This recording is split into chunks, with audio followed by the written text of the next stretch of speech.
Welcome everybody, it is Crypto Moose and it's time to get loose. Mitchell Bouchard, your crypto and NFT investor. What we're going to do on this episode is guide you as a beginner. If you are perhaps intermediate or advanced, but you still haven't, dove into different hardware wallets, this video has been designed for you.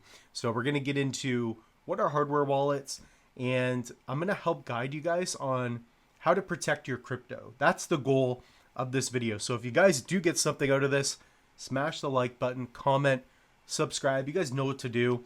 So guys, again, I am Crypto Moose, and one other thing I want to mention as well, and we will bring up the link tree, but I have tons of online courses, and in those online courses, what you can do is start from scratch as a crypto investor. We have sections that are dedicated on cold storage, on wallets in general. So we go from hot wallets all the way to centralized exchanges, etc. So we're gonna take a lot of that in this video, but I do have even more extensive stuff. So if you guys are interested, head over to the link tree, and I do have a free Cardano mini course. I talk about it in there a little bit, but the best one would be, what would it be? The Simple Guide to Crypto and NFTs. That one's really good. That one's really good if you just want, if you're serious about this stuff.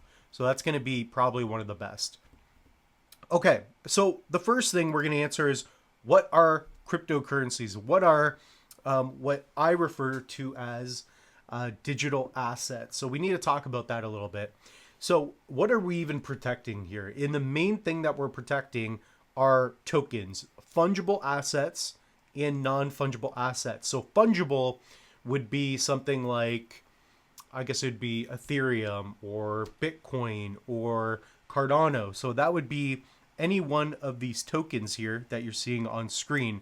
And the reason they're fungible is because they all represent the same thing. Now with an NFT, they represent a specific asset ID number. So they're all unique. They're all different. So you could imagine something that is fungible would be like money. So I got some money in here. Moose ain't too rich, but the moose been getting a little loose, right? If we got ones in here, the moose has been up to no good. So here we got 20s and 100. So let's say that my buddy Chris has a $20 bill, okay? And Chris takes this 20, pays for a lunch. So I go to the same spot, I grab any one of my 20s, and I grab this 20, no matter what it is, boom, I pay for my meal. That merchant, that restaurant, they will accept the 20, right? As long as it's real. They're indistinguishable from one another. So we could swap these, move them around. It could pass hands. It doesn't matter. They're fungible, meaning that this 20 represents the same amount as the other 20, okay? In the same case, if you have one whole Bitcoin and somebody else has one whole Bitcoin, it's valued the same. Now, something that's an NFT would be something like a Mona Lisa, right? If you took the Mona Lisa, put on the blockchain, there's only one of those. There's only one of those. So it could also be, one of 10. But the idea of a NFT is that you have a unique asset ID number. So I'll give you an example. Here's one of my Cardano wallets. This is an NFT. I only have one in my wallet. So this is going to be a little more complicated, and I'll show you an easier way. This NFT is number 4201.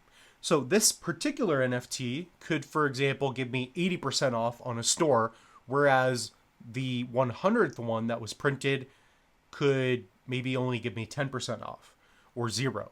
So NFTs allow you to specifically identify items on the blockchain. So these are NFTs. They are uniquely distinguishable by an asset ID number. So these are bubble jets. It's an asset. I'm not telling you to go buy these bubble jets. They are a cool investment though.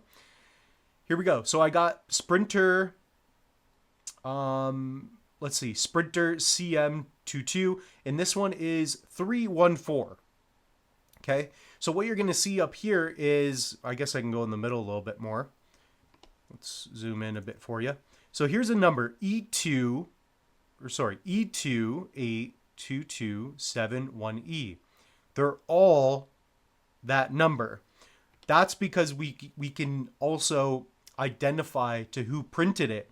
Now underneath it, you're going to see 04203. And the other one will be 0437. So yes, it was printed by the same company or person, but they have a unique asset ID number. Okay, so I hope that makes sense. So here you have different attributes. So some of these could be like a one of one, and they could be very rare. They allow you to get into a secret place in the metaverse, etc. Right? So that's the idea there. So when we're talking about protecting our cryptos in this video may be cut up into smaller pieces. So keep on the lookout for that. The main thing is we're showing you how to protect your cryptos in general, both tokens that are fungible and non-fungible. So I hope that makes sense. Comment down below if you're getting it. If you're not, guys, I've got a course on this. I've got literally 6 courses on these, and specifically NFTs. All right, so how are most people storing their cryptocurrencies? We're also going to refer to it as digital assets in this video. But there are 2 main ways here. So most people are either using a centralized exchange or they are using a hot wallet. That's what I find most people are doing. So for example, a centralized exchange, this is Coinbase, okay? And I'm not knocking any company or any idea. There are different ways about holding your crypto. There are different advantages, right? If you want to quickly buy and sell, a CEX, a centralized exchange, is a good idea, right? So it's one way where, you know, we're at the peak of the market, boom, you could sell. So we have other ways that we can talk about it as well, but this will be the main one. And this is also referred to as custodial. But with Coinbase, you can easily set up an account. I believe I have a tutorial on it somewhere in an online course or something. And it's an easy way to buy and hold crypto. But the one downside is that it is a custodial wallet, meaning they own your crypto to some extent because they're holding it for you. Now, the one real downside to something like Coinbase, unless you use their non-custodial wallet, is that effectively they are holding your crypto for you. So they act more like banks. Whereas with crypto is you want to be able to hold it in a non-custodial fashion, which we'll talk about in this video. And the next one we have here is Binance. Binance is arguably the largest centralized exchange in the world. You have access to different tokens, just like other online exchanges as well. You got Kraken. This is where you can do a lot of trading as well. So if you're a trader, you definitely want to find a good centralized exchange for that. So it is a good option. The one I like a lot is crypto.com. I use it. I have their card. All right, so this is going to be the main way people hold crypto, and you can do a lot with centralized exchanges. If you want to get into crypto, if you want to have a certain percentage of your portfolio on a centralized exchange, that's great. Just use a good one. Use Coinbase perhaps. Use Binance or Kraken. Nothing in this video should be taken as financial advice. Invest at your own risk. But it is important to use one that works for you with your country, jurisdiction, etc. Okay, so that's a centralized exchange. You can do a lot with it. You can buy, sell, trade, basically trust them for the most part. Now, the other method is going to be a hot wallet. So one thing you want to do is set up something like a MetaMask. Okay, so a MetaMask is a good option, and I have a bit of tokens on my MetaMask, give you an idea. So this you could even equip with the hardware wallet, which we'll definitely be talking about later. So this is a Chrome extension tool, and it allows you to write down your seed phrase. So when you guys are using crypto and you set up a non-custodial wallet or a self-custody wallet, that means that you own your mnemonic seed phrase, your private keys. And when you sign transactions, it's only the person that owns the keys that can do that. Okay, so it's a powerful thing. Get a book, whatever one you want. I like this one a lot. It's on Amazon. And yeah, write down your words. So when you are interacting with these, make sure you do that. So for example, here, I've got some raw dog, right? This is a meme token on the Mel blockchain. And I can also equip a hardware wallet with this, which we'll talk about towards the end here. All right, so this is a hot wallet. It allows you to hold different assets. That's MetaMask, your Bitcoin, Ethereum, Binance, different networks, most of them. But the cool thing is that you own your seed phrase and you own your private keys. So you really own your crypto, right? It's kind of like having physical gold versus storing it somewhere else and trusting somebody else. That's the idea of crypto, is that you don't have to do that. It's decentralized and you have self-custody, right? So that's one. I have some other ones. Like I got a Phantom wallet. If you're into Solana, that's a good one. For example, I got a hot wallet in Nami, and I've also got my Trezor that I connect to it.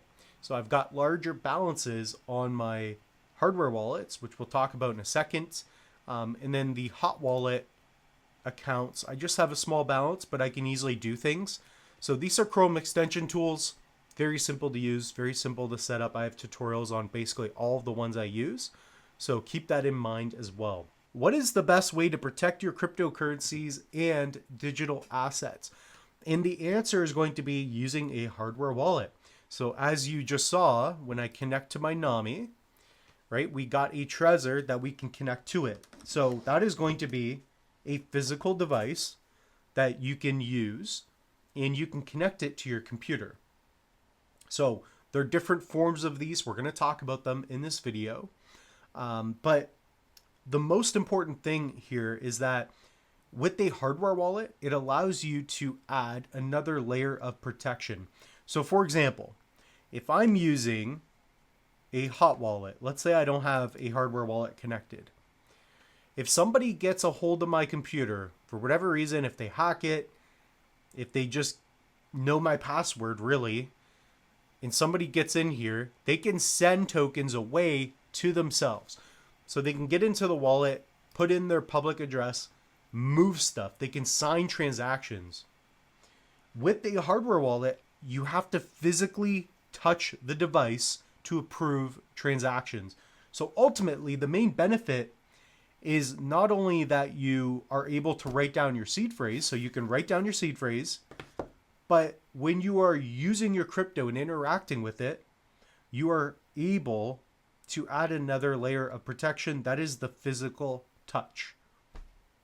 And really, you could also add a PIN. So that's another layer as well. So ultimately, you physically need the device, or you would have to know the private keys. But it's the best way to store your crypto, because when you're out and about, when you're, you have your laptop and your hardware wallet, somebody would have to know the PIN and know how to use the device to sign transactions. So ultimately, it's the best way to store your crypto. There's just no question about it. One thing to keep in mind is that more authority is more responsibility. So when you are using a crypto wallet like this, and I have different ones, I have a lot of these. So this is a Trezor Safe 5, which we'll talk about. Here's some ledgers. I like these a lot. Here's the One Key, a beautiful wallet for Bitcoin, your main assets. Here's a Nifty. This is great for NFTs specifically. I've got different wallets. I've used pretty much all of them. I've got 2 old Trezors. So I've been around the block when it comes to hardware wallets, and I've got 2 favorites. So let's get into those as well. So if you guys want, you can use the link tree. And right now we're going to get into the best crypto hardware wallets or cold storage. Okay, so hardware wallets are also referred to as cold storage. So what are the top 2? Very simple. And the best way I can explain it here is, if you can get both, get both. If you can only get one, then get this one. Okay. So number 1, and it's kind of been a new thing for me. Of course, I have a code Moose, saves you 10%. It's going to be the Tangem. This is a Tangem wallet. And the reason I like it is because look how small it is. Look how simple it is. Look, it fits in my wallet. Boom, fits in my wallet. This allows you to hold crypto using cold storage, and you physically need to tap your phone and put in your password to sign transactions. And I think that's so cool. So right here, it's asking me to scan, and I have tutorials on this. And if you guys want to pick one up, use the link tree. I'll show you how in a minute. So again, here I just put in my password. I'm gonna tap again, and now we are inside our app. So you would physically need the card and to know my password to get into this account. So I don't have a lot on here. Got a little bit of Solana. But this wallet's incredible. The main reason I like Tangem right now is because it's simple, it's cheap. You can hold your crypto in a non-custodial fashion unless you have this card and or own the private keys, which you can now do.